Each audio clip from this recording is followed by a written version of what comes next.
안녕하세요. 저는 카카오페이 증권 데브옵스 팀에서 일하고 있는 김성민이라고 합니다. 회사에서는 크리스라는 이름을 사용하고 있고요. 플랫폼 엔지니어링이라는 개념에 대해서 최근 1년 정도 관심을 갖고 들여다보기 시작했는데요. 보다 보니 그동안 제가 데브옵스 엔지니어로서 일하면서 했던 다양한 노력들이 녹여져 있는 개념들이라는 생각이 들었어요. 그래서 저희가 겪었던 고민들과 풀어왔던 과정, 앞으로 어떤 방향성을 가지고 있는지 가볍게 이야기해 보도록 하겠습니다. 순서는 우리가 하는 일, 컨테이너 플랫폼으로의 여정, 생산성 플랫폼 순으로 진행하도록 하겠습니다. 상세한 이야기를 시작하기 전에 카카오페이 증권의 전반적인 환경에 대해 설명을 먼저 드려야 할 것 같은데요. 카카오페이 증권은 금융업을 하고 있고, 그렇다는 건 전자금융거래법과 감독 규정으로 여러 가지 규제를 통해 감사를 받고 있는 환경이라는 뜻입니다. 금융감독원의 감독하에 IT 환경, 프로세스, 자산 등을 통제 및 감사를 받는 환경이고요. 여러분이 잘 알고 계시는 망분리, DR, 클라우드 파스 사용에 대한 여러 가지 기술적인 제약 사항을 안고 있습니다. 규제를 지키기 위해서는 다양한 프로세스와 규제를 따르는 아키텍처를 갖춰야만 합니다. 그래서 카카오페이 증권은 기본적으로 2개 이상의 데이터 센터에서 전통적인 인프라를 직접 구축하고 구성, 관리 운영하고 있습니다. 가끔은 이런 제한 사항 때문에 답답한 부분도 많고 그렇긴 하지만 이런 부분들을 기술적인 고민들과 함께 풀어나가고 있습니다. 현재는 금융권의 클라우드 도입에 대한 규제나 제한들이 줄어들고 규정들이 해소되면서 클라우드를 적절하게 도입해서 사용하고 있습니다. 오늘 오신 분들 중에 데브옵스 엔지니어나 SRE, 플랫폼 엔지니어로 일하고 계신 분이 많이 계실 것 같은데요. 각 조직이나 회사마다 성격은 조금씩 다르겠지만 비슷한 업무들을 하고 계실 거라 생각이 듭니다. 우리가 하는 일들이 어떤 업무들일까 보통 들여다보면 굉장히 다양한 업무들을 하고 있습니다. 클라우드나 IDC 환경에 애플리케이션 인프라 환경을 구성하고 그 위에 쿠버네티스 클러스터와 같은 컨테이너 인프라도 구성합니다. 애플리케이션 안전하고 빠르게 배포될 수 있도록 CI/CD 파이프라인도 만들고요. 프로메테우스와 그라파나와 같은 모니터링 플랫폼, ELK 스택과 같은 로깅 플랫폼도 구축하죠. 저 역시 이러한 업무를 여러 가지 환경에서 수없이 몇 년간 반복해 왔던 것 같습니다. 이러한 플랫폼들과 환경을 구성하고 난 뒤에 처음에는 수동으로 많은 업무들을 해왔던 것 같아요. 개발팀이 배포를 하고 싶어 하면 배포 요청과 매니페스트를 전달받아서 해당 매니페스트를 리뷰하고 검증한 뒤에 젠킨스를 통해 쿠버네티스로 배포할 수 있는 젠킨스 잡을 만들어 주기도 하였고요. 애플리케이션의 로고 수집 조회가 필요한 경우에는 애플리케이션의 어떤 로고 타입이나 파일 정보 등을 전달받아서 파일 비트와 같은 프로듀서 배포, 카프카 토픽 생성, 플런트디나 로그스테시아 같은 컨슈머 생성, ES의 어떤 인덱스 생성과 같은 하나의 로깅 파이프라인을 구성해 주기도 하였고요. 가끔 쿠버네티스 위에 애플리케이션에 문제가 생겼을 경우에는 쿠베시티를 통해 팟의 상태를 확인해 주거나 매트릭, 로그 등 확인해서 같이 개발자와 함께 이슈를 팔로우해 주기도 하였습니다. 이러한 각종 구성과 운영 이슈를 대응하다 보면 실제로 개발팀의 요청을 처리하는 데만 굉장히 많은 리소스를 빼앗기게 됩니다. 많은 분들이 비슷한 경험을 하셨을 거라고 생각하고 있어요. 이렇게 업무를 하다 보면 어떤 아키텍처 개선이나 신규 플랫폼을 도입한다는 등 어떤 프로젝트성 업무를 진행하는 데에는 많은 어려움이 생기게 되죠. 그래서 저희는 이것들을 좀 개선하고자 첫 번째로 일하는 방식을 바꾸고 프로세스를 좀 개선하고자 했습니다. 현재 저희는 주번 제도를 도입해서 업무를 하고 있는데요. 한두 명의 인원이 특정 기간 동안 로테이션을 돌면서 운영 업무, 온콜 대응 같은 것들을 진행하고 다른 인원들은 스프린트 기반의 프로젝트를 진행하게 되죠. 주번으로 운영 업무를 처리하는 크루들은 운영 업무를 처리하는 것 외에 몇 가지 업무 목표가 있는데요. 운영 업무를 가이드화해서 다른 동료들이 중복된 시간을 쓰지 않게 하는 것과 자동화가 되지 않는 반복 업무들을 가시화하고 자동화해서 스프린트 목표로 올리는 것입니다. 일하다 보면 당장에 수동으로 처리할 때가 빠를 때도 많은데요. 최대한 이거를 팀에서 경계하고 자동화하고 스프린트 목표로 올리는데 집중하고 있습니다. 사실은 두 번째가 중요한데요. 자동화를 넘어서 운영 업무가 발생하는 근본 원인을 찾으려고 집중하는 것입니다. 요청과 처리 중심으로 일하는 방식을 버리고 실제 사용자, 저희 입장에서는 개발자 입장이겠죠. 개발자 입장에서 근본 원인을 파악하는 것이죠. 그리고 어느 범위까지 개발자 스스로 핸들링할 수 있을까에 대한 고민들을 개발자들과 함께 해 나가면서 빠르고 작게 프로덕트를 만들어 나가보는 것입니다. 그래서 개발자들이 스스로 업무를 진행하고 우리의 리소스를 좀 더 생산적인 곳에 집중할 수 있도록 플랫폼을 조금씩 만들어 나가기 시작했고요. 개선해 나가기 시작했습니다. 첫 번째로는 CI/CD 플랫폼에 집중하였습니다. 하나로 관리되었던 CI/CD 설정으로 인해 CI와 CD의 경계가 모호했었는데요. CI와 CD를 명확히 분리돼서 코드가 지속적으로 테스트, 빌드, 통합되도록 하고 릴리즈 자체는 독립적으로 구성을 해서 목표를 잡았고요. 기존의 CI/CD에 다양한 툴 스위칭이 필요했었는데요. 하나로 통합해서 개발자들의 사용자 경험을 개선하고자 했습니다. 그리고 서비스 애플리케이션뿐만 아니라 오픈소스 헬름 차트나 람다를 포함해서 기술 스택에 제한 없이 동일한 플랫폼에서 지원할 수 있도록 목표를 세웠습니다. 그렇게 해서 월가라고 하는 CI/CD 플랫폼을 구성하게 되었는데요. 이 월가라는 이름은 미국 뉴욕 증권가의 월스트리트의 이름에서 따왔습니다. 아키텍처를 보시면 개발자가 설정 파일과 함께 코드를 GitHub에 푸시를 해주게 되면 젠킨스를 통해 테스트, 빌드, 통합되고 실제 릴리즈에는 릴리즈에 필요한 배포 옵션만을 입력받아서 통합된 이미지를 쿠버네티스로 배포할 수 있게 됩니다. 개발자는 어플리케이션 코드와 함께 이렇게 세 가지 파일을 함께 푸시해주면 되는데요. 젠킨스 파이프라인을 트리거할 수 있는 젠킨스 파일, 컨테이너라이징을 위한 도커 파일, 그리고 월가 파이프라인에서 CI/CD에 활용할 수 있는 월가 설정 파일입니다. 이 설정 파일에는 애플리케이션 정보, 트리거 옵션, 빌드 옵션 등 CI/CD에 필요한 다양한 정보들이 설정되죠. 이렇게 GitHub 레파지토리에 애플리케이션 코드와 함께 앞서 말씀드린 파일들을 푸시해 주시면 젠킨스 파이프라인의 해당 설정 파일을 읽어서 파이프라인의 각 스테이지들이 실행되게 됩니다. 기본적으로 월가 설정 파일에 있는 다양한 옵션들을 읽어서 각 스테이지별로 동작할 수 있도록 자동화되어 있고 CI가 완료되면 젠킨스에서 릴리즈할 수 있는 CD 잡을 생성해 주게 되는데요. 개발자는 CD 잡을 통해 릴리즈에 필요한 이미지 태그, 레플리카, 스펙과 같은 다양한 옵션들을 선택해서 실제로 애플리케이션을 쿠버네티스로 릴리즈할 수 있게 되죠. 플로우를 간단히 정리해드리자면 소스 코드와 함께 이렇게 말씀드린 설정 파일을 GitHub에 푸시해 주시면 젠킨스 파이프라인에서 각 스테이지별로 테스트, 빌드, 푸시 등의 CI 과정을 진행하게 되고요. 실제 릴리즈에 필요한 배포잡이 자동으로 생성되게 됩니다. 개발자는 동일한 젠킨스에서 자동으로 생성된 배포잡을 통해 릴리즈에 필요한 각종 옵션들을 선택하여 실행하게 되면 그 옵션에 맞는 헬름 차트를 생성해서 원하는 쿠버네티스 클러스터로 배포할 수 있게 됩니다. 다음으로는 이벤트 모니터링에 집중하였습니다. 쿠버네티스 환경 안에서는 여러 가지 이벤트들이 발생하게 되는데요. 배포 과정에서도 운영 중인 상황에서도 팟 라이프 사이클 이벤트를 비롯한 다양한 이벤트들이 발생하게 되죠. 이것들을 개발팀이 스스로 모니터링하고 튜닝 포인트를 찾아갈 수 있게 해주고 싶었어요. 그렇게 설계를 하다 보니 쿠버네티스 이벤트뿐만 아니라 쿠버네티스 API 어딜 로그, CI/CD 파이프라인의 이벤트를 포함한 애플리케이션의 전체적인 어떤 이벤트를 모두 수용하면 좋겠다 싶어서 조금씩 확장을 해 나가기 시작했고요. 그렇게 해서 호크아이라고 하는 쿠버네티스 이벤트 플랫폼을 개발하게 되었습니다. 대략적인 아키텍처는 이러한데요. 매트릭비트 기반으로 구성된 호크아이 컬렉터가 쿠버네티스에서 이벤트를 포함한 다양한 매트릭을 수집하고 고랭으로 개발한 호크아이의 REST API로 해당 매트릭을 보내게 되면 호크아이 어드민에서 사용자별로 커스터마이징된 이벤트 정보를 기반으로 실시간 알림을 보내고 카프카 플런트디를 거쳐 엘라스틱 서치로 이벤트를 저장하게 됩니다. CI/CD와 관련된 히스토리도 젠킨스로부터 동일한 파이프라인을 타게 구성하였습니다. 호크아이 어드민에서는 개발자가 쿠버네티스 클러스터별, 객체별, 이벤트별로 알림을 받고자 하는 정보를 입력하게 되고요. 사용성을 위해 동일한 이벤트에 대한 인터벌 설정이라든지 사일런스 설정과 같은 옵션들도 구성하였습니다. 아까와 같이 알림을 설정하게 되면 개발자가 운영하고 있는 애플리케이션 팟, 노드 등에 발생하는 다양한 이벤트들을 실시간으로 알림을 받아볼 수 있게 되고요.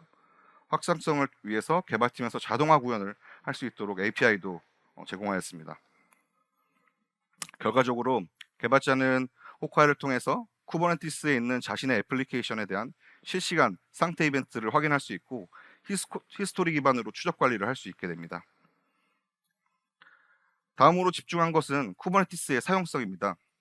앞서 말씀드렸던 것처럼 카카오페이 증권에서는 AWS를 비롯한 IDC 등 하이브리드 아키텍처를 가지고 있는데요. 쿠버네티스도 EKS와 온프렘에 자체적으로 구축한 클러스터도 함께 운영하고 있습니다. 이렇게 하이브리드 환경에서 쿠버네티스 클러스터를 운영하다 보면 불편한 점들이 꽤 있었어요. 개발자들이 EKS API를 로컬에서 사용하려면 AWS IAM 어센티케이터 설정이라든지 AWS IAM 구성도 해야 되고 시크릿이나 키 관리도 필요하게 됐고요. 온프렘 클러스터와 인증 체계가 조금씩 다른 부분도 있어서 이중 관리하는 부분도 불편하였고, 그 과정에서 그 환경에 대한 가이드를 개발자와 해 나가면서 하는 커뮤니케이션 비용도 만만치 않았습니다. 그래서 이러한 쿠버네티스 API 사용성을 통합하여 관리하는 플랫폼을 개발하게 되었고요. 개발자가 EKS와 온프렘 환경의 사용성의 차이가 없이 쿠베시티를 사용할 수 있게 하고 싶었고, 그 과정에서 개발자별로 오브젝트와 명령어 사용에 대한 권한을 통합 관리하고 싶었고요. 각 리소스들에 대한 변경도 감지하고자 했습니다. 그래서 헬라라고 하는 쿠버네티스 API 프록시 플랫폼을 개발하게 되었고요. 고랭으로 개발을 하였고요. 사용자가 쿠베시티엘 등 API 사용 시 중간에 프록시 역할을 하게 됩니다. 개발자가 GitHub 토큰과 함께 쿠베시티엘 명령어를 날리게 되면 해당 요청을 헬라가 받게 되고요. GitHub 팀 기반으로 인증 처리를 하게 됩니다. 인증 처리가 끝나면 파싱된 리퀘스트를 분석해서 내부적으로 관리되는 개발자별 권한과 비교한 뒤에 해당 리퀘스트를 쿠버네티스 API로 프록시하게 되죠. 그 과정의 기록들은 모두 어딜 로그로 남겨 엘라스틱서치로 저장하게 되고요.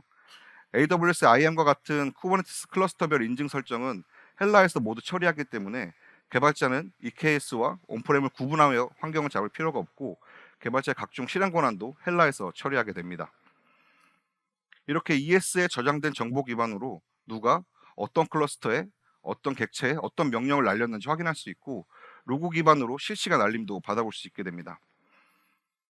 결과적으로 개발자는 EKS, GKE, AKS, 온프렘 쿠버네티스 구분 없이 하나의 동일한 사용성의 하나의 쿠베 컴피그를 가지고 쿠베시티엘을 사용할 수가 있게 되고요. 담당자는 헬라를 통해 권한, 리소스 변경 감지를 통합하여 관리할 수 있게 됩니다. 이렇게 상황에 맞게 자동화도 하고 플랫폼을 개발하여 운영을 하다 보니까 일하는 것도 좀 수월해지고 좀 여유도 조금 생긴 것 같았는데요. 개발자들도 좀 전보다 조금 더 효율적으로 일하게 되었을 거라 생각하게 되었고요. 그러다 보니 우리는 앞으로 어떻게 더 이것들을 확장시켜 나가야 할까, 어떻게 더 개선해 나가야 될까라는 생각이 좀 들게 되었습니다. 대클라우드 네이티브 시대인데요. CNCF에서는 매일 처음 보는 기술들과 프로젝트들이 올라오고 있죠. 화면에 보이는 그래듀에이티드 프로젝트와 인큐베이팅 프로젝트만 봐도 생소하거나 익숙하지 않은 것들이 많이 있을 것이라 생각됩니다. 또한 대부분의 회사에서 마이크로 서비스 아키텍처는 너무나 당연한 것들이 되어 있고요. 이 화면에 있는 로고들만 잠깐 봐도 배워야 될 기술이 너무 많지 않나요? 과연 신입 개발자나 아니면 이 기술들에 대한 커리어적인 경험이 없는 경력 개발자들이 이러한 플랫폼들을 다 잘 사용할 수 있을까요? 그리고 과연 개발자가 쿠버네티스를 어디까지 알아야만 할까? 클라우드를 얼마나 잘 알고 얼마나 잘 써야만 할까 하는 생각이 들게 되었고, 우리에게 중요한 건 쿠버네티스나 클라우드, 이스티와 같은 이런 것들을 모르더라도 개발자가 서비스 릴리즈를 좀 더 쉽고 빠르게 할 수 있는 플랫폼이어야 하지 않을까라는 생각을 하게 되었습니다. 그래서 쿠버네티스와 클라우드, 툴과 인프라의 어떤 사용성을 개선하는 조금은 지역적인 목표를 갖는 플랫폼이 아니라 그것을 통합하여 조금 더 어플리케이션 개발, 서비스 릴리즈에 집중할 수 있는 개발자 생산성 측면에 좀 더 밸류어블한 플랫폼을 구성해야겠다는 생각을 하게 되었습니다. 실제로 어플리케이션이 실제로 릴리즈 되기까지는 굉장히 많은 단계들이 있죠. 계획, 설계, 구현, 배포와 같은 소프트웨어 개발 생명주기뿐만 아니라 운영 환경에 필요한 각종 인프라, 플랫폼, 보안 검수, 권한 등 이런 다양한 과정들을 여러 팀들과 커뮤니케이션을 해야만 하죠.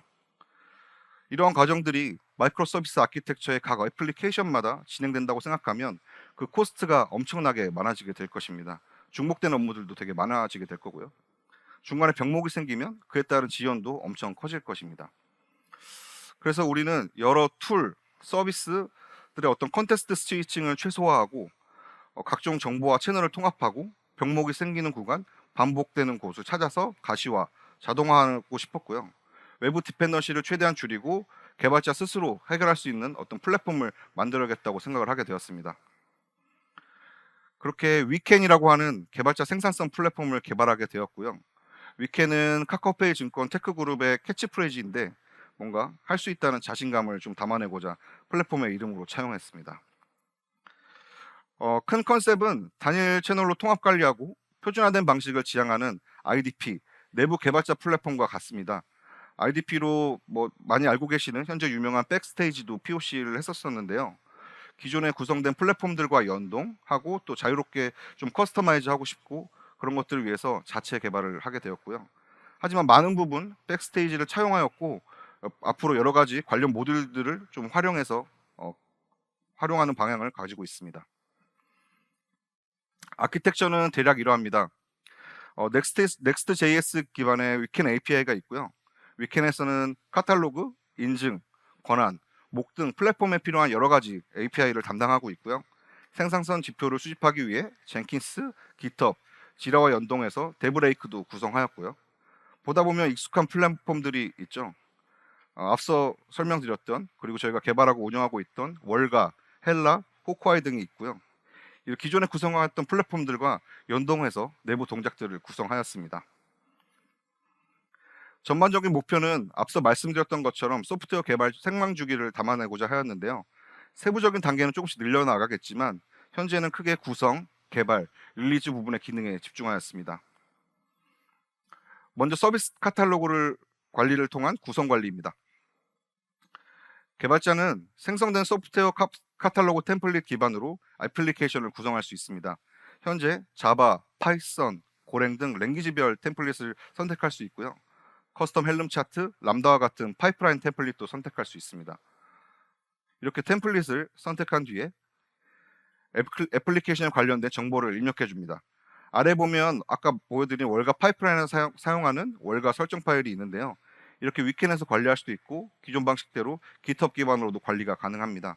근데 위켄에서 템플릿 기반으로 관리하게 되면 깃허브에 이런 설정들을 통해서 코드 커밋이나 이런 행위들이 없어지게 되겠죠. 이렇게 애플리케이션 카탈로그를 등록하면 프로젝트 구성이 완료되고 애플리케이션, 관련 인프라 등 관련된 정보를 한 곳에서 관리할 수 있게 됩니다. 다음은 개발 영역입니다. 현재 개발과 관련된 기능으로는 목 서버를 제공하고 있는데요. 애플리케이션 개발 테스트 과정에서 필요한 목 서버를 심플하게 구성하여 사용할 수 있습니다. 메소드와 샘플 리스폰스와 같은 API 스펙과 성공률, 지연 기능, 웹소켓 서버 푸시 설정까지 편의 기능까지 함께 구성이 가능하고요. 구성한 뒤에 API 테스트를 통해 구성한 결과도 바로 확인할 수 있습니다. 다음은 릴리즈 영역입니다. 애플리케이션 카탈로그 화면에 CI/CD 탭을 클릭하게 되면 해당 애플리케이션의 CI/CD의 히스토리와 현재 상태를 한눈에 확인할 수가 있는데요. 각 CI 단계별 상태, 처리 시간, 이미지 정보 등도 확인할 수가 있고요. 현재 러닝 중인 애플리케이션 정보도 따로 확인할 수 있습니다. 각 항목 중 상태 있는 버튼을 클릭하게 되면 이미지, 레플리카, 스펙, 배포 옵션 등 릴리즈에 필요한 각종 옵션 등을 선택해서 바로 디플로이도 가능하도록 지원하고 있죠. 결과적으로 개발자가 그동안 앞서 만들었던 여러 플랫폼들과 더불어 다양한 도구와 인프라들을 통합된 플랫폼 기반의 더 나은 사용성을 제공하고자 하였고요. 그것을 통해 개발자 생산성 향상에 기여하고자 했습니다. 아직 많은 기능들이 부족하지만 서비스 릴리즈의 전 과정을 담을 수 있고 오늘 입사한 신규 입사자도 혼자 서비스를 릴리즈할 수 있어야 한다는 미션을 가지고 지속적으로 플랫폼을 개선해 나가고 있습니다. 오늘 소개해드린 다양한 플랫폼들에 대한 좀 더 기술적인 내용은 추후에 상세하게 설명드릴 수 있으면 좋을 것 같고요. 발표는 이곳으로 마치도록 하겠습니다. 감사합니다. 안녕하세요. 저는 당근마켓의 김승호입니다. SRE 팀 소속 클라우드 파트에서 일을 하고 있고요.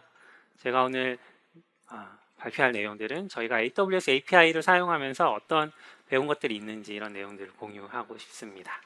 오늘 발표드릴 내용들은 첫 번째로 저희가 어떤 문제들을 가지고 그 문제에 대한 해결책으로 어떤 플랫폼을 만들게 되었는지, 그리고 그 플랫폼을 만들면서 배운 점, 마지막으로 저희 플랫폼이 가져온 성과를 공유하겠습니다. 먼저 저희 당근마켓의 개발 문화의 좀 독특한 점들을 알고 계시면 좋을 텐데요. 저희는 대부분 개발자들에게 굉장히 많은 자유로움을 부여하고 있습니다. AWS에 대해서도 마찬가지여서 AWS의 거의 모든 기능을 개발자들이 직접 활용할 수 있고 또 수정할 수 있었던 상황이었습니다. 물론 AWS에 익숙하지 않은 개발자들도 계시기 때문에 그런 분들은 클라우드 파트에 요청을 주시게 되죠. 이슈 트래커 같은 곳에 이슈를 남겨주시면 저희가 그 이슈를 받아서 이렇게 IAC 도구를 사용해서 코딩하고 그 코드를 AWS에 적용하는 방식으로 진행을 하고 있었습니다.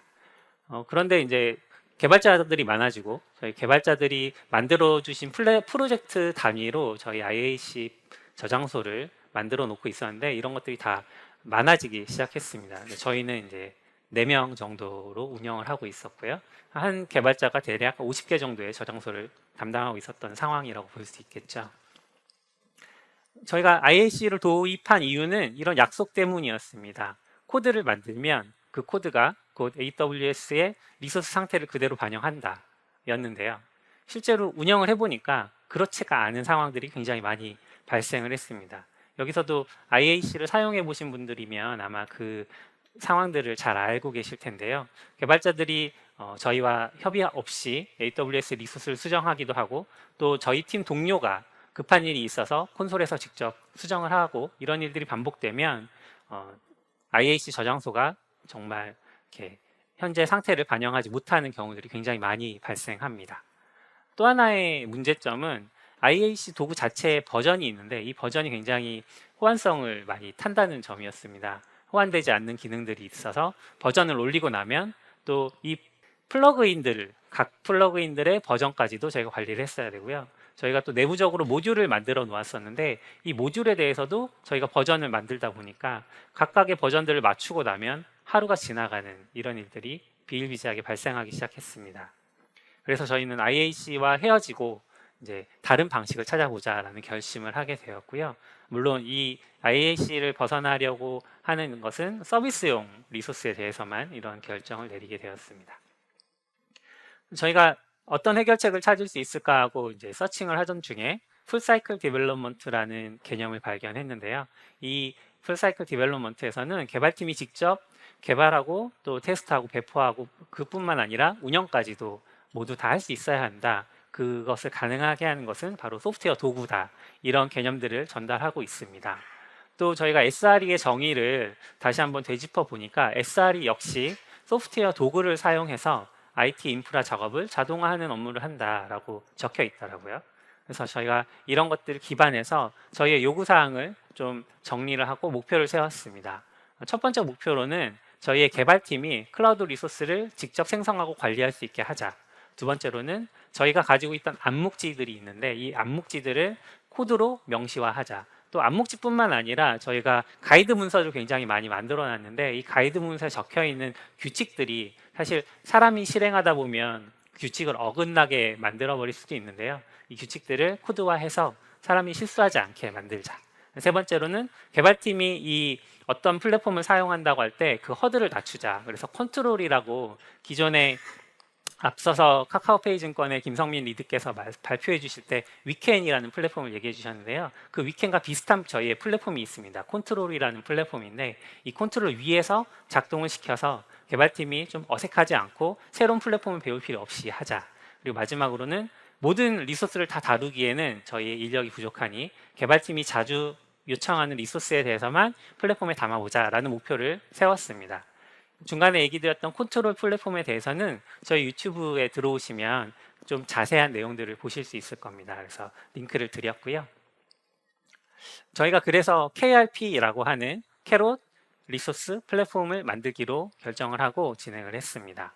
기술 스택은 간단하게 파이썬과 패스트 API 그리고 AWS에서 제공하는 공식 API죠. SDK죠. 보토3를 사용합니다. 현재 저희가 지원하는 기능들은 이렇습니다. 엘라스티캐시의 레디스, 그리고 다이나모DB의 테이블, 라우트 53의 레코드, S3 버킷, IM 폴리시, 마지막으로 저희가 가상의 개념, 스태틱 웹사이트라는 개념을 제공하는데요. 여기서는 S3와 클라우드 프론트 그리고 라우터 53을 연결해서 누구라도 손쉽게 스태틱 웹사이트를 배포할 수 있게 하는 개념 요 6가지를 제공하고 있습니다. 그러면 이 중에서 레디스를 만드는 화면을 한번 데모를 보시겠습니다. 저희 KRP 리소스에 들어오시면 이런 화면을 만날 수 있고요. 여기서 사용 목적을 먼저 적게 됩니다. 여기서는 플랫폼 엔지니어링이라고 한번 적어보고요. 아래쪽에서 클러스터 모드를 사용할지 사용하지 않을지 결정을 하게 됩니다. 이네이블로 해놓고 엔진 버전을 설정하고요. 엔진 버전을 설정한 이후에는 어떤 환경에 어떤 리전을 저희가 배포할지 선언을 합니다. 그러면 이제 해당 리전과 환경에 노드 타입과 샤드 그리고 노드 개수를 설정할 수 있게 화면이 나타나고요.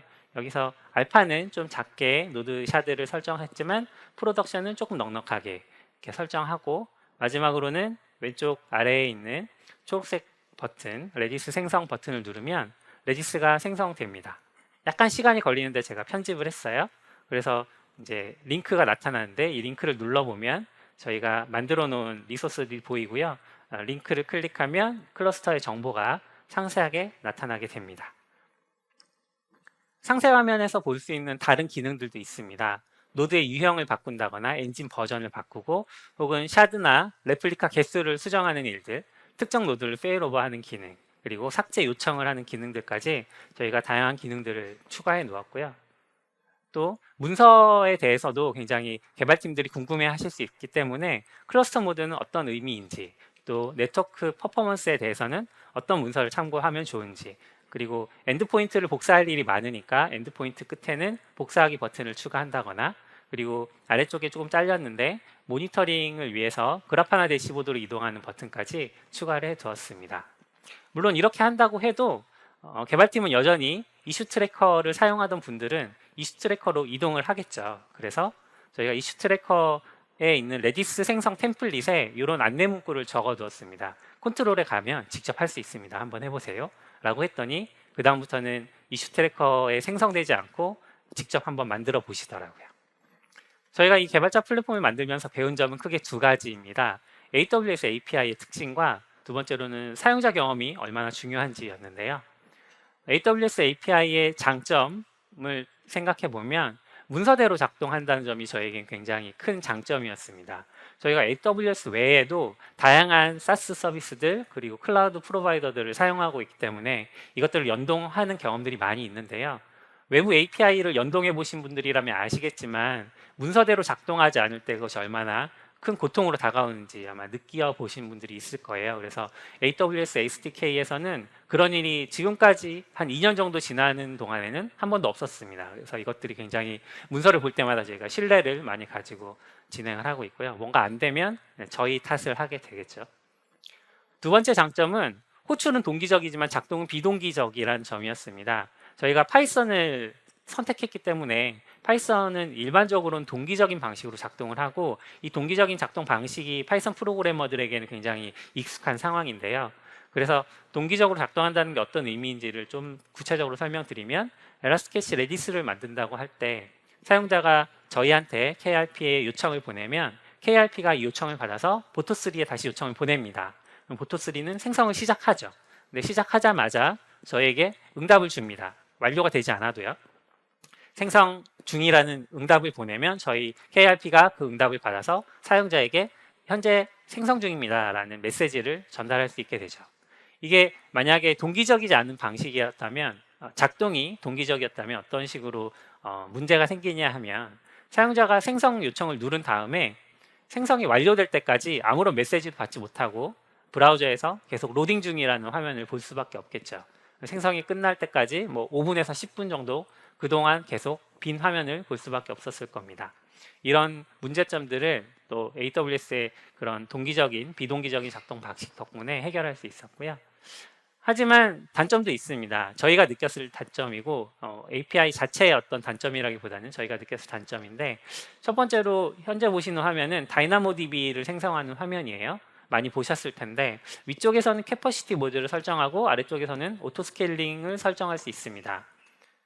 얼핏 보면 하나의 클라이언트로 다 해결할 수 있을 것 같지만 사실 위쪽은 다이나모DB 클라이언트를 사용하셔야 되고 아래쪽은 애플리케이션 오토스케일링이라는 클라이언트를 사용하셔야 서로 다른 클라이언트를 사용해서 제어하셔야만 합니다. 두 번째는 콘솔과 좀 경험이 달랐다는 점이에요. 레디스는 많이 만들어 보셨을 테니까 레디스를 생성한다고 머릿속을 한번 떠올려 보시면 레디스 생성 페이지에 들어가서 생성하면 되지라는 생각을 하실 텐데요. 실제로는 서브넷 그룹을 중간에 만드는 혹은 선택하는 이런 과정들이 들어갑니다. 근데 이런 것들이 콘솔에서는 은연중에 흘러가 버리지만 실제로 저희가 프로그래밍적으로 접근을 하다 보면 하나하나 다 챙겨줘야 한다는 점들이 있죠. 스태틱 웹사이트도 마찬가지인데요. S3부터 클라우드 프론트 그리고 라우터 53까지 서로 연결하는 과정이 일견 쉬워 보이지만 사실 그 안에는 오리진 액세스 아이덴티티라든지 그리고 AWS의 서티피킷 매니저 ACM이라고 하죠. 이것들을 수동으로 생성하든지 아니면 선택하든지 이런 과정들이 다 녹아 있습니다. 그래서 이런 것들을 프로그래밍에서는 직접 다 챙겨야 했다는 다른 점들이 있었습니다.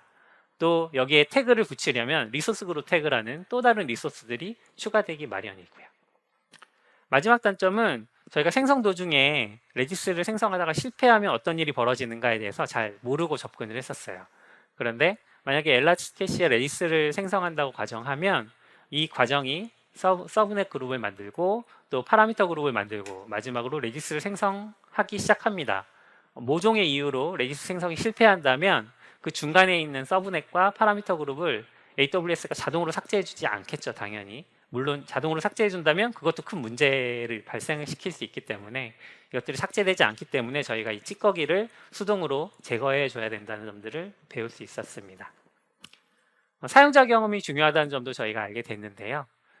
한 리소스씩 완결을 해야만 저희의 일감도 줄고 개발팀도 편하다는 걸 알게 됐어요. 저희가 IAC를 떠나왔기 때문에 레디스를 생성하고 그 레디스 생성된 레디스의 상세 화면을 볼 수 있다고 가정하면 그 두 가지 기능만으로 충분하지 않잖아요.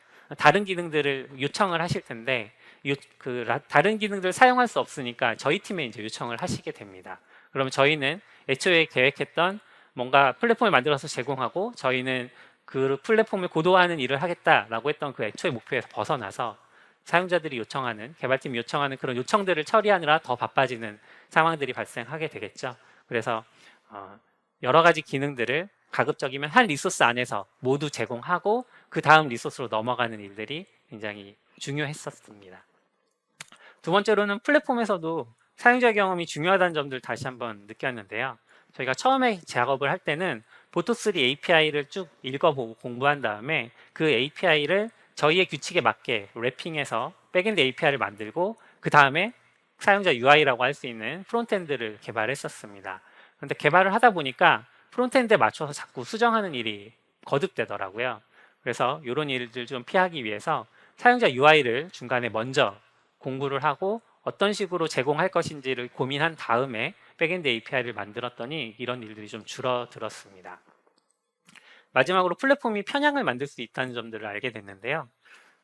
플랫폼에서 만드는 것이 이슈를 쓰는 것보다 훨씬 쉽다 보니까 이제 사용자들이 점점 플랫폼을 많이 사용하게 돼요. 그런데 저희가 앞서 말씀드렸던 것처럼 레디스 기능을 제공하지만 똑같은 엘라스티캐시에 멤캐시디는 제공하지 않고 있습니다. 그러면 사용자 입장에서는 레디스와 멤캐시디를 고려할 때 멤캐시디는 이슈를 써야 되니까 자연스럽게 레디스로 편향되기 마련이죠. 물론 저희는 이걸 유도했기 때문에 별 문제는 아니지만 비슷한 상황이 발생한다면 멤캐시디도 빨리 챙겨주지 않으면 점점 레디스 쪽으로 몰려가는 그런 현상이 발생할 수 있다는 점도 알아두시면 좋겠습니다. 저희가 플랫폼을 도입하고 성과들을 좀 공유하려고 합니다. 지금 작은 막대기들이 잘 안 보이실 수도 있는데 이건 알파 환경에 생성됐던 리소스들의 패턴이고요. 또 프로덕션에서도 이렇게 생성이 돼서 지난 6개월 동안 꾸준하게 개발팀들이 사용하고 있다는 걸 보실 수 있어요. 중간에 좀 긴 막대기들 보이는데 이때는 마이그레이션 작업이 있었던 경우입니다. 현재 KRP로 생성됐던 리소스들이 대략 한 500개 정도 프로덕션 환경에서만 이렇게 많이 생성이 되어 있습니다. 그래서 저희가 좀 이 500개를 저희가 직접 생성하지 않을 수 있었던 것이 굉장히 큰 저희의 생산성과 개발팀의 생산성에 도움이 되는 일이었다고 생각하고 있고요. 실제로 이슈 트래커에 들어왔던 생성됐던 이슈의 개수들이 변화를 보면 이렇게 KRP가 제공되기 시작하면서부터는 현격하게 막대 그래프의 높이가 낮아진 걸 보실 수 있습니다. 계산을 해봤더니 대략 52% 정도 줄어들었더라고요. 나머지 48%는 뭔가요? 라고 물어보실 수 있는데요. 저희가 모든 리소스를 다 커버하지 않기 때문에 저희가 커버하지 않는 리소스에 대해서는 여전히 이슈가 들어오곤 있지만 그래도 굉장히 많은 수의 이슈들이 들어오지 않고 있다. 이런 것들을 저희가 성과로 가질 수 있었습니다. 또 개발팀이 셀프 서비스 한다는 점들이 또 의미가 있는데요. 한 슬랙 메시지를 가져왔는데 저희가 리소스의 변화가 생기면 슬랙으로 모니터링 메시지를 쏘고 있어요. 근데 어떤 팀에서 레지스 리플리케이션을 3개에서 5개로 늘렸던 메시지를 저희가 월요일에 발견했습니다. 근데 날짜를 보니까 토요일에 이 작업을 하셨더라고요. 저희는 이 작업 하신 줄을 몰랐는데 월요일에 출근해서 발견한 거죠. 개발팀이 레지스에 어떤 이슈가 생기니까 알아서 레플리케이션 개수를 조정하면서 운영을 하셨던 경우고요. 또 아래쪽에 보시는 메시지는 개발팀 내에서 스스로 우리가 언제 클러스터를 조정할 예정이다. 그러니까 이 작업과 관련해서 이런 문제들이 생길 수 있으니까 알아두자라고 하는 그런 운영성 메시지를 개발팀 스스로가 하고 계시다는 것들을 알 수 있었습니다.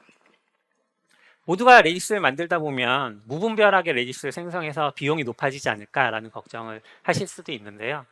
저희가 이건 좀 주제와 벗어난 얘기이긴 하지만 비용을 추적하는 코스트라는 프로젝트도 이 콘트롤 프로젝트 안에 들어 있습니다. 그래서 어제 만든 레지스가 오늘 얼마를 쓰고 있는지를 개발팀 모두가 실시간으로 확인하실 수 있고요. 이것들을 통해서 우리가 효율적으로 리소스를 사용하고 있는지 그렇지 않은지를 바로바로 모니터링 할 수 있습니다. 이것이 가능했던 이유는 저희가 리소스마다 태그를 붙여 두었어요. 그래서 이 태그들을 하나의 프로젝트 안에서는 하나의 태그를 사용하기 때문에 이 태그를 통해서 저희가 한 프로젝트의 비용이 얼마나 늘었는지 줄었는지를 바로바로 모니터링 할 수 있었습니다. 요약을 하자면 저희가 가지고 있던 개발 문화로부터 시작해서 저희가 내놓은 해결책, KRP라는 해결책, 그리고 이 KRP를 배우면서 저희가 배웠던 점과 성과를 공유 드렸는데요. 제가 계속 플랫폼을 말씀드렸지만 저희의 상황에 맞는 색연필을 하나 골랐다고 생각합니다.